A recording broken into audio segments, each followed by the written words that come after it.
ও বন্ধু আসসালামু আলাইকুম। ওয়ালাইকুম সালাম। ভালো আছেন বাবাজি? হ্যাঁ বাবা ভালো আছি। আল্লাহ রাস্তায় বিকাশে পেমেন্টটা দিয়ে দেন। কিসের জন্য?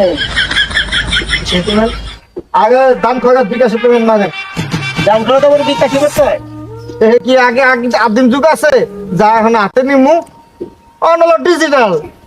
সালটা কত চলে হিসাব আছে? কত চলে? হ্যাঁ 2049 সালকে, এটা কি আপনি জানেন না? এই তো জানি। তাহলে বিকাশে পেমেন্টটা মাগেন দেন। আপনার ওর বিকাশ নাম্বার আছে? কই প্রাইস টাকা কম।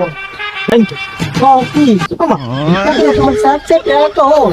তুই আসুন কইয়ে গেছে আগে আমার 6 জন লোক পালি অ্যাকাউন্ট পালার লেগে। হ্যাঁ আপনার কথা কম কইয়া বিকাশে পেমেন্ট মাইরা দেন। আমার বউ কাম আছে, বউ থাকে দেখতে ওকে তো দাইলাম পেমেন্ট এতে ওকে নিয়ে গেছে। কত দিন না না এই আগে বাকি আবার কোন ফেসাতে ঠিক আছে।